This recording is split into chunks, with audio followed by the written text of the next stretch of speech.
আলাইকুম। আশা করি আপনারা সবাই ভালো আছেন। উত্তরায় যে ঘটনা, মাই স্টার স্কুল অ্যান্ড কলেজের হাজারো মায়ের বুক খালি করলো এই যে প্লেনের এই ঘটনাটা। তৌকির আহমেদ অনেক চেষ্টা করার পরেও শেষ সময়টুকু সে ধরে রাখতে পারল না। হাজারো মায়ের কোল থেকে প্রাণ হারাইল অনেক শিশু। আজকে মা বাবার যে একটা শিশুকে হারানোর যন্ত্রণা কতটা কষ্টকর, কতটা হৃদয় বেদনা ঘটনা, আসলে বলে বোঝানো সম্ভব না। এই ভিডিওগুলো দেখলে প্রত্যেকটা মানুষের অঝর ধরে কান্না চলে আসবে। আসলে যে প্রত্যেক বছরের গত বছর জুলাইয়ের অনেক মানুষের প্রাণ হারালো, এবার জুলাইয়ের অনেক মানুষের প্রাণ হারালো। প্রতি বছরে এমন দুর্ঘটনা বাংলাদেশের মধ্যে ঘটতেছে যে মানুষের বেঁচে থাকাটাই অসম্ভব হয়ে দাঁড়াইছে। আল্লাহ প্রত্যেকটা মানুষকে হেফাজত করুক, রক্ষা করুক। আজকে বাচ্চাগুলোর যে কি অবস্থা, প্রত্যেকটা বাবা মার আর্তনাদ, কান্না, চিৎকার, আহাজারি। এতগুলা মায়ের কোল থেকে এতগুলা শিশুর প্রাণ হারাইলো। একটা মা কি এই সব যন্ত্রণা সহ্য করতে পারবে? আল্লাহ তুমি সবাইকে হেফাজত করো, আল্লাহ তুমি সবাইকে, আল্লাহ তুমি রক্ষা করো, আল্লাহ সবাইকে তুমি হেদায়েত দান করো, আল্লাহ তুমি সবাইকে ধৈর্য ধরা তৌফিক দান করো। আল্লাহ জানি না সামনের দিনগুলো যে আবার মানুষের কি করুণ অবস্থা হবে, আল্লাহ তুমি ভালো জানো।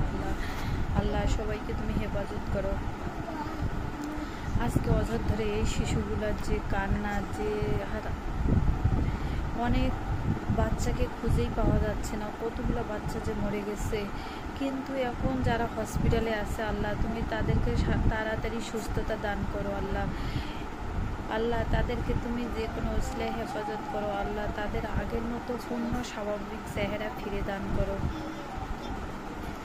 আল্লাহ সবাইকে তুমি হেফাজত করো, রক্ষা করো, সবাইকে ভালো রাখো, সুস্থ রাখো।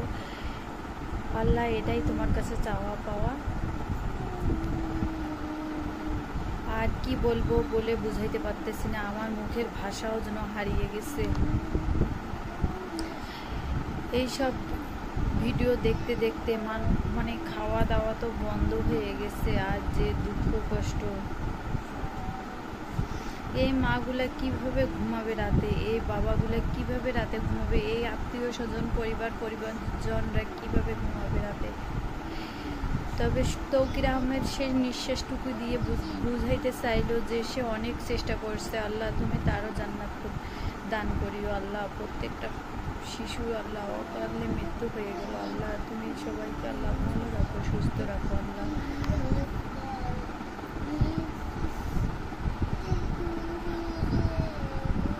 আল্লাহ তুমি রহমত করো।